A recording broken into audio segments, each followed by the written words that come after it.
Então, vamos lá, né? Hoje nós vamos, acredita, nós já estamos na lição 11 de Marcos. Então, vamos lá, para variar, não vamos conseguir bater o capítulo 7 inteiro de Marcos, porque é muito intenso isso aqui. Então, nós vamos lá. Já comentei a peculiaridade, aí saiu, do livro de Marcos, né, do Evangelho de Marcos. Então, se você está vendo esse vídeo pela primeira vez, então pega lá o primeiro, o segundo estudo, que aí você vai entender em que contexto que Marcos escreveu, tá bom? Então, vamos lá. A primeira pergunta que nós temos aqui é o seguinte: o que os escribas e fariseus observaram no comportamento de Jesus e seus discípulos? É muito interessante isso, porque agora, hoje, nós vamos falar de doutrinas e hábitos. Então, existe uma coisa, não é que uma coisa é errada e a outra é certa, mas existe um lugar para cada coisa, tá? Então, é muito interessante isso para a gente conversar como igreja, que nós somos igreja, né? A igreja não é a denominação, nem o templo com a plaquinha, não. A igreja somos nós. Então, vamos tentar trabalhar como igreja para ver exatamente o que Jesus está falando, já que nós acreditamos que Jesus é a sumidade. Então, se ele fala uma coisa, todos os profetas falam uma coisa, a gente vai ficar com o que Jesus fala. E eu vou contar uma coisa para vocês: ele nunca contradiz, tá? As coisas sempre têm a ver. O que vai mudar, variar, é questão de interpretação. Então, vamos lá. Marcos 7, de 1 a 5, diz o seguinte: ora, reuniram-se a Jesus os fariseus e os escribas vindo de Jerusalém. Novamente, eu vou explicar que o escriba era aqueles que copiavam os textos, e o fariseu, que hoje tem uma conotação pejorativa, na verdade, o fariseu naquela época era o historiador, vamos dizer, o teólogo, tá?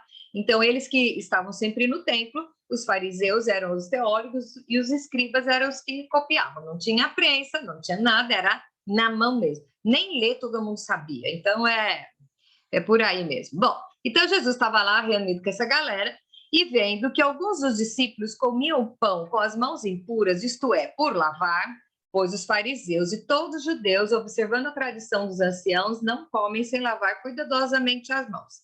Quando voltam da praça, não comem nem se aspergem. E há algumas outras coisas que receberam para observar, como a lavagem dos copos, jarros, vasos de metal e mais. Interpelaram-no os fariseus e escribas, dizendo: por que não andam os teus discípulos de conformidade com a tradição dos anciãos, mas comem com as mãos por lavar? Então, assim, eu vou explicar qual é a tradição do judeu, tá? O judeu tem o hábito de lavar muitas vezes a mão antes de comer, e eu acho muito legal isso. Por quê? O que aconteceu? Qual é a origem da maior parte dos hábitos do judeu? Moisés estava com a turma no meio do deserto, certo? Deus sabia que eles iam ficar lá rodando. Então, o Moisés, ele era o sacerdote, ele era o juiz, ele era o médico, o sanitarista. Ele era tudo, era só ele. Então, nem tudo que ele falava eram leis espirituais, às vezes eram leis sanitárias. E a gente vai ver muito bem isso aqui. Então, o que aconteceu? Eu vou contar uma particularidade para vocês que eu ouvi de uma ginecologista, que ela dizia que na mulher judia o índice de câncer de útero é 0. Então, a explicação é porque o judeu faz vasectomia. Não é vasectomia, que corta o prepúcio lá, faz a circuncisão. Como é que é o nome em português? Bom, me faltou, mas eles fazem, tá? A circuncisão, que é o quê? Tirar o excesso da pele. Então, o que acontece? Por que isso? Então, a judia não tem. Então, logo, o maior índice de câncer ginecológico é de outra raça. No judeu não tem, é 0, não tem. Então, logo você vê que a culpa é dos homens. Aí você vai perguntar, mas por que Deus instituiu isso? Deus sabia que esse povo ia ficar no deserto. Então, ele já deu uma diretriz para proteger o povo do deserto. Para ela comer, tem que lavar muitas mãos. Gente, naquela época não tinha antibiótico. Não tinha antibiótico, então tinha que lavar muitas vezes as mãos. E eu fiz o cabelo de uma judia aqui outro dia, e ela me disse o seguinte: o índice de contaminação, de infecção em judeu é baixíssimo, porque eles são muito limpos. Porque são os hábitos, foi Moisés que falou. Então, não é um hábito religioso, sanitário, mas que funciona. O judeu tem aquela história lá da comida kosher, aquela história que não pode misturar, né? Leite com carne, tá. Então, isso aí também tem fundamento científico, entendeu? É por causa de contaminação. Não pode misturar o barro, não pode ser o que é de metal, não pode ir no vaso de barro, nem de louça. Então, eles têm todo esse cerimonial que eles hoje usam como costumes, como doutrinas, inclusive religiosas, mas foi dado, não é porque foi dado por Moisés que são doutrinas espirituais. Por exemplo, teve uma época que a carne de porco estava contaminada e Deus falou: não coma carne de porco, porque é imunda. Tá? O que acontece? Hoje, essa mesma judia me falou que a carne de porco hoje é muito mais limpa, que os porcos são criados com total higiene, tá? Então, tudo isso é uma coisa assim. Mas eles seguem isso até hoje. E o que aconteceu aqui? Os judeus têm aquele hábito de se lavar muito, eles estão observando que Jesus e os discípulos comem com as mãos e não se lavam tanto. Então, eles saem da rua e não se lavam tanto. E eles estão criticando aí, né? Então, o judeu observa a lei, e é muito legal que está certo observar a lei, mas eles são tão assim na lei que eles acabam esquecendo da graça, e precisa ter um certo equilíbrio aí, tá bom?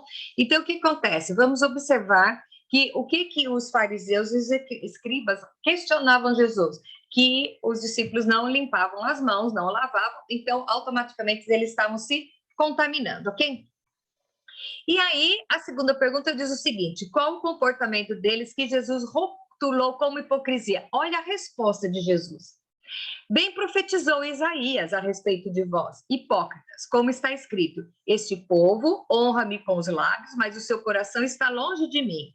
Em vão me adoram, ensinam doutrinas que são preceitos de homens. Então, o que ele está falando aqui? Agora ele vai começar a discursar, a falar realmente o que é que faz mal. Então, o que eles estão dizendo?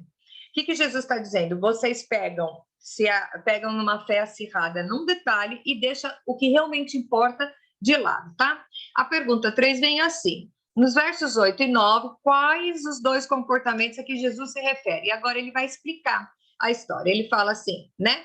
Vocês me adoram ensinando doutrinas que são preceitos de homens, negligenciando o mandamento de Deus, guardais a tradição dos homens. Então é o seguinte: é errado ter a tradição? Não. Não. Então, é o hábito, um pouco antes de começar, estávamos falando de hábitos e costumes de culturas diferentes, entendeu? É errado? Não, é a cultura de um povo, beleza. Mas o que é que deve imperar aí? Tá? Então, você tem que saber o que é que tem que passar por cima de um hábito. E daí que vai o equilíbrio e para você usar a sabedoria, ok? Mas aqui é muito mais fácil, nós vamos até o final do estudo, nós vamos te dar a fórmula perfeita para você saber o que diferenciar que quando você vai usar um hábito que é uma tradição ou o mandamento de Deus, tá? Então aguarde até o final. Vamos lá. Continuando. E disse-lhes ainda: jeitosamente rejeitais o preceito de Deus para guardardes a vossa própria tradição. Então ele está falando, vocês rejeitam a lei de Deus e põem para frente, acima de tudo, a sua tradição, tá? Então, qual era a tradição deles?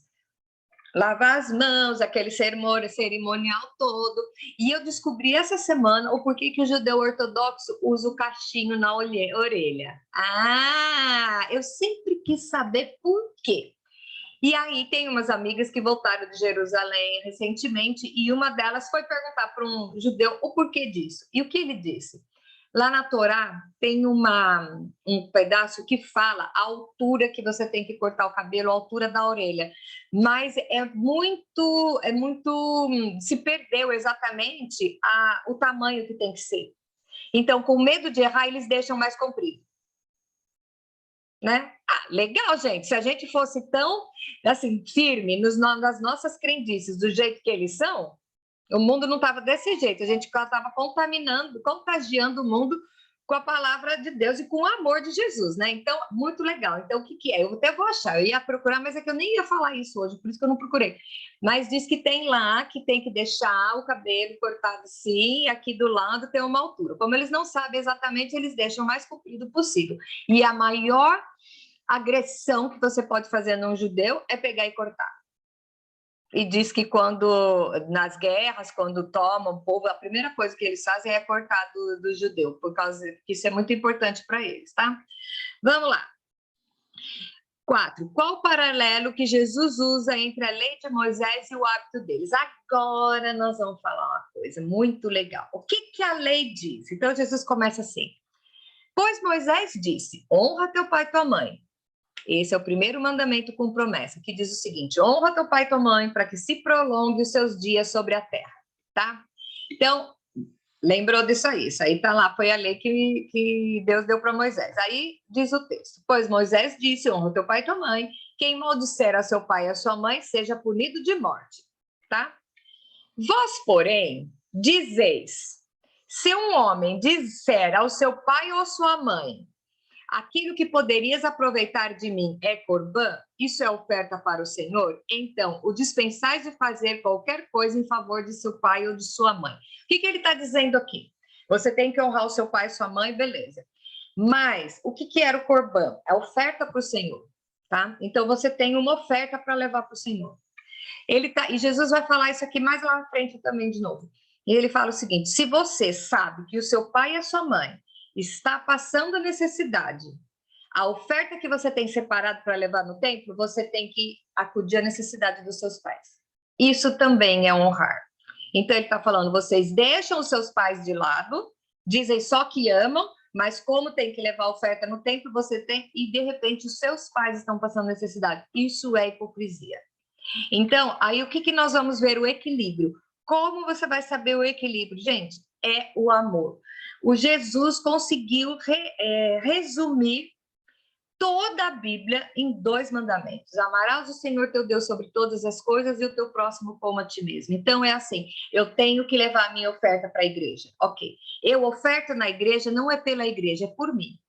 Deus pede a sua oferta por você, para você ser desprendido e as bênçãos vêm sobre você. Não é porque a igreja precisa, porque é o seguinte, eu vou falar um negócio, a igreja é dele. E ele mantém do jeito que ele quiser. Se você não der, ele arruma de outro lado, tá? Não fique se achando bam, porque você dá um dízimo e uma oferta gordona para a igreja, que o privilegiado, o beneficiado é só você. Então, aqui ele está dizendo, é muito sério o que Jesus está falando para os fariseus. Se você, a lei diz, honra teu pai e tua mãe, mas se você souber que seu pai e sua mãe estão passando necessidade, socorra o seu pai primeiro, nem que você tenha que usar o dinheiro da oferta, tá? Então é isso que ele está dizendo. E aí, na pergunta 5, diz o seguinte, qual o resultado de adaptar a lei à sua própria tradição? Olha que pesado isso. Aí Jesus continua, invalidando a palavra de Deus pela própria tradição, que vós mesmos transmitisseis e fazeis muito outras coisas semelhantes. O que ele está dizendo? Isso vocês fazem em toda a lei, tá? Omite uma parte e avulta a outra. E é isso, o que você vai fazer, tá? Você está anulando a lei. Então, você vai lembrar com toda a situação que você tiver e você não sabe como agir, resuma. Quais são os mandamentos de Jesus? Amará o seu Deus sobre todas as coisas e ao meu próximo como a ti mesmo. Então, é o seguinte, mas eu tenho uma oferta, eu sei que a minha vizinha está passando necessidade e os meus pais também. Então, você vai socorrer o seu pai, porque o mandamento diz que é o pai e a mãe, ok? Ou então divide, né? Divide, também acho que dá certo. Bom, não sei. Tá entendendo o negócio? E aí, Jesus vem falando outra coisa agora que é muito louca, que diz o seguinte, como ele resumiu toda essa conversa?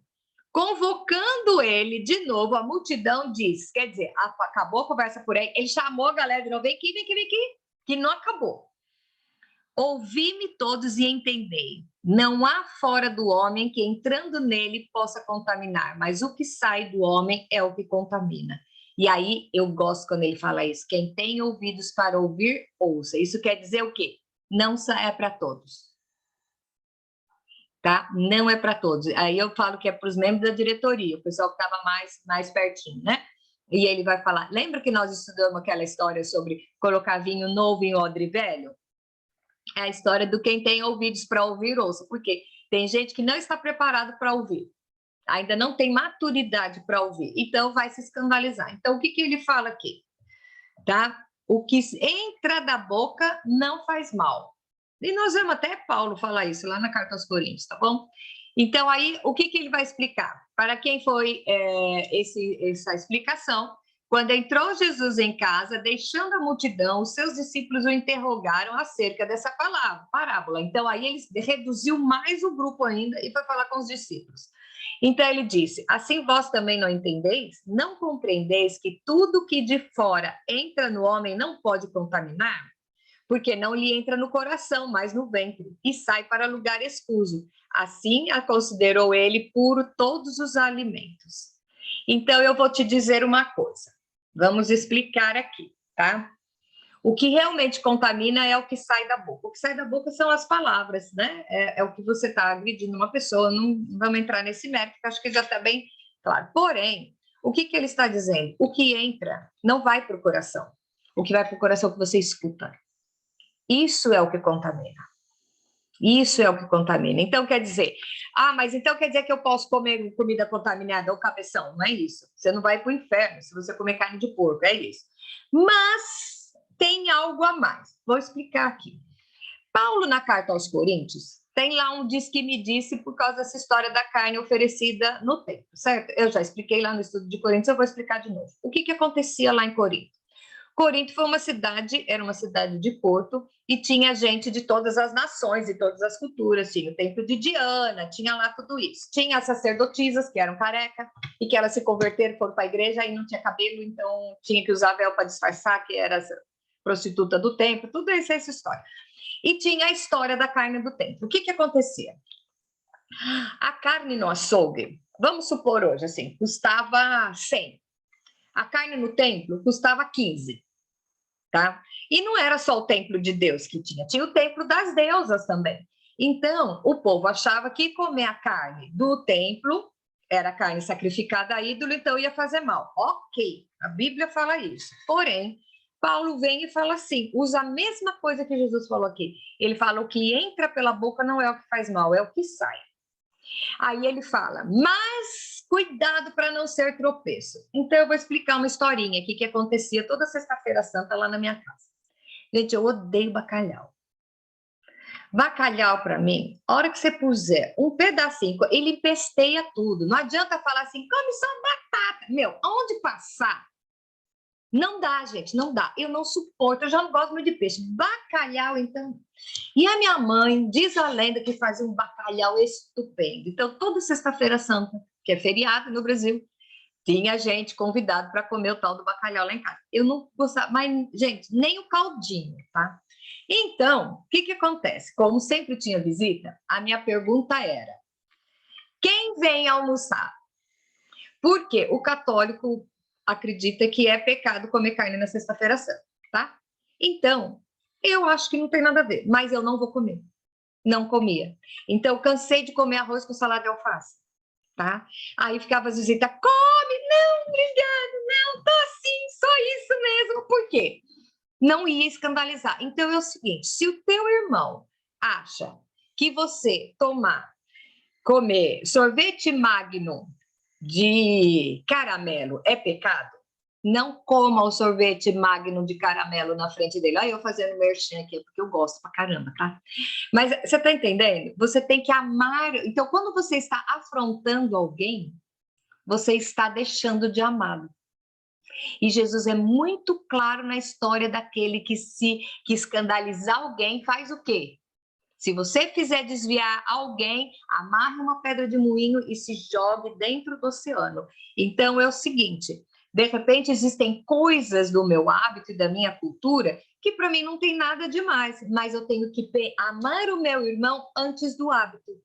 Então, se eu tenho o entendimento que aquilo não tem problema, mas o meu irmão acha que eu não posso fazer. Então, aí que vai o limite do amor, entendeu? Então, quando você estiver pensando, então, tinha uma igreja que o cara dizia que Coca-Cola é pecado, não pode tomar Coca-Cola, tinha que tomar só Guaraná. Ele ficava escandalizado de ver crente tomando Coca-Cola. Ok, né? Até o dia que eu experimentou. Não, brincadeira. Brincadeira. Mas você está entendendo? Você tem que respeitar o outro. Você não precisa, com o conhecimento que você tem, agredir o outro. Aí que vai o amor, tá? O amor cobre multidão de pecados. Então, o que Jesus está falando aqui?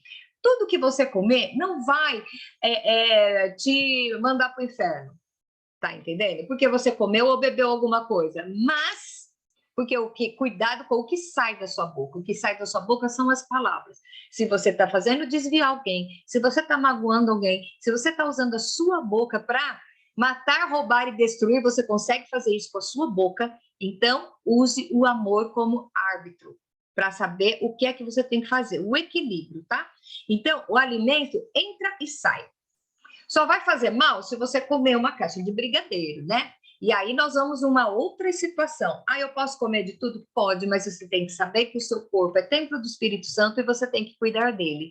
Então, você não vai comer coisa que te faz mal. Se você sabe que faz mal, você não vai comer. Você não vai comer uma caixa de brigadeiro. Caixa de Ferreiro Rocher pode, tá? Porque eu comi bastante e nunca morri, mas bom pra caramba. Dá pra comer um Ferreiro Rocher, gente? Fala sério.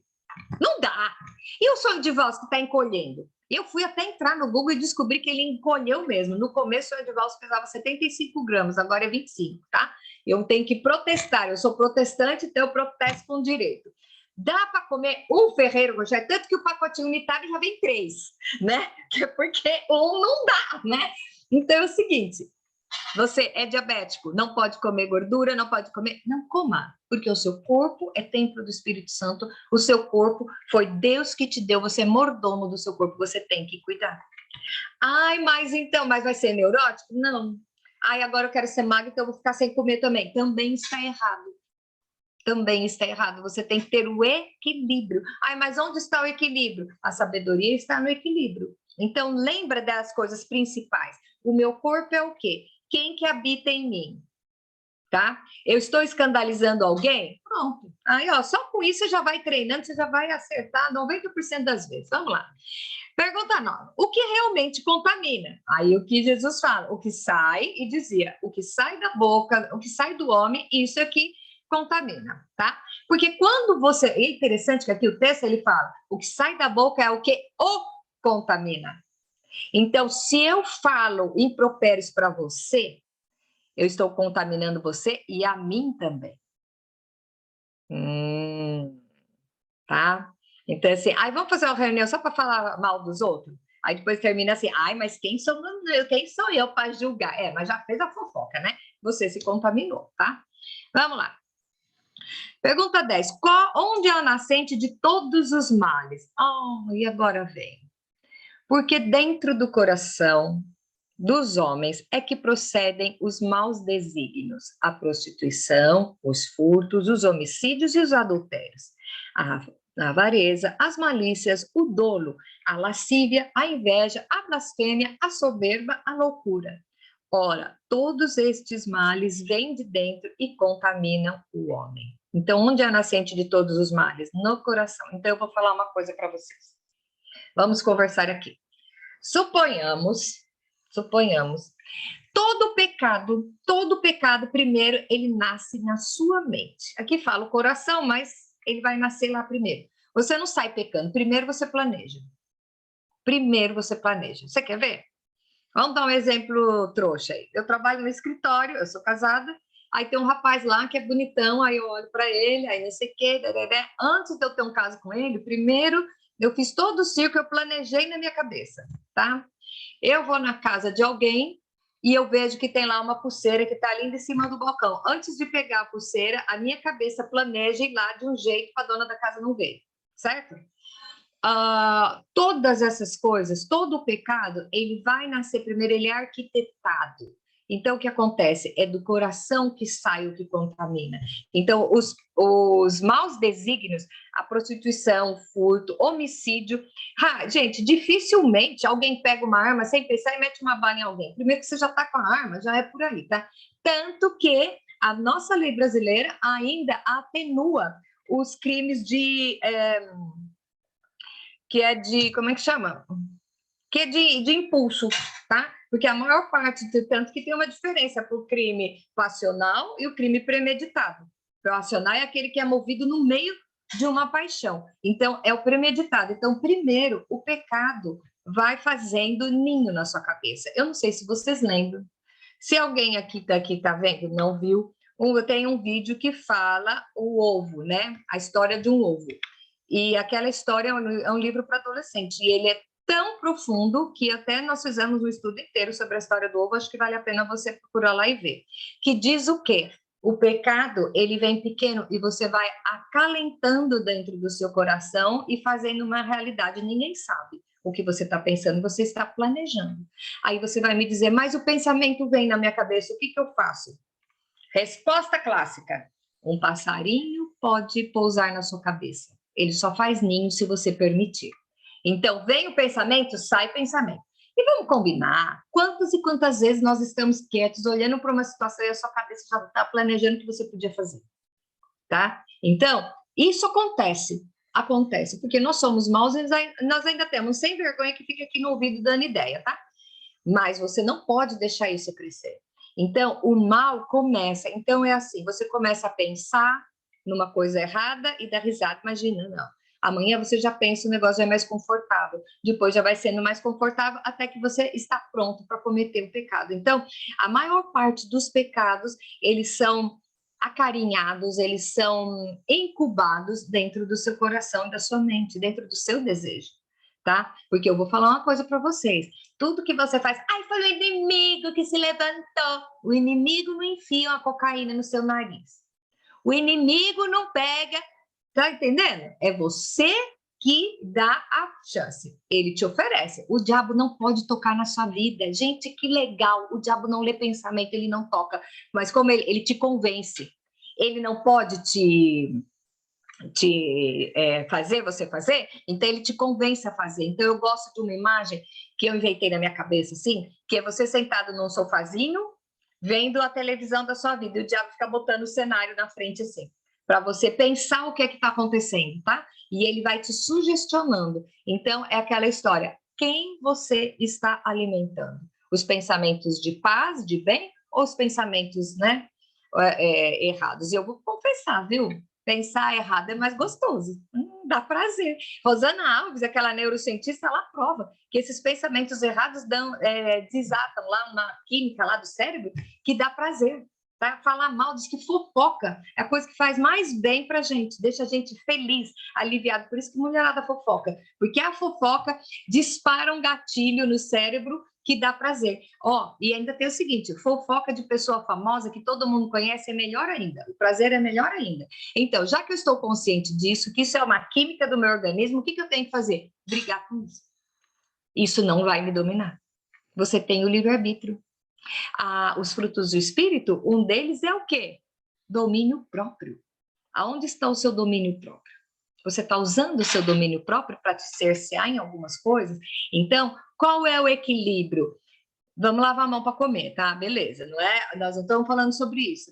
Mas o que é que realmente contamina? O que contamina o homem é o que ele pensa, o que ele fala. E o que você falar vai contaminar o outro, mas contamina a você. Sabe por quê? Quando você fala, você mesmo escuta. Então, você está fazendo com a mesma atitude, você está tendo duas fontes alimentando o seu cérebro com coisas negativas. Então, vamos ter cuidado com as coisas que você fica, né? Como é que é? A oficina vazia é a oficina do capeta. Mente vazia é a oficina do carboidrato também, né? Porque é só a gente ficar sem fazer nada, você quer ela comer um biscoitinho, né? É verdade. Mas o que acontece? Vamos ter o domínio próprio. Vamos ter o domínio próprio para saber isso aqui, esse contexto que eu tenho, isso é cultural ou é espiritual? Então, qual é o hábito da minha religião? A minha religião pinta o nariz de verde, ok. Pintar o nariz de verde é pecado? Não, não tem nada, você pode pintar da cor que você quiser. Mas se eu vou na sua igreja, todos pintam o nariz de verde, eu tenho que pintar o meu de verde. Eu não vou bater de frente com a sua religião, entendeu? Se não tá bom, eu volto para mim que pinta de azul. Eu sempre uso esse exemplo porque é uma coisa bem ridícula, mas é isso que acontece. Então, o que acontece? Vamos estudar a Bíblia. Ai, mas eu não sei o que fazer nessa situação. Usa o equilíbrio, tá? Os mandamentos de Jesus, amarás o seu Deus sobre todas as coisas e o teu próximo. Se eu cometer isso, eu estou amando o meu próximo? Não, não estou. Então não faça. Então, não faça. Como eu faço para demonstrar o meu amor para o próximo com a minha atitude? E isso é em todas as áreas que você está amando o próximo. Até no trânsito. Se você deixa alguém passar na sua frente, se você faz um sinal obsceno fora da janela, você não está amando. Você não está amando. Então, como é amar? E ó, é diferente de gostar, tá? Isso aí a gente já conversou bastante. Vamos ter equilíbrio, vamos pegar as coisas bem mais profundas mesmo.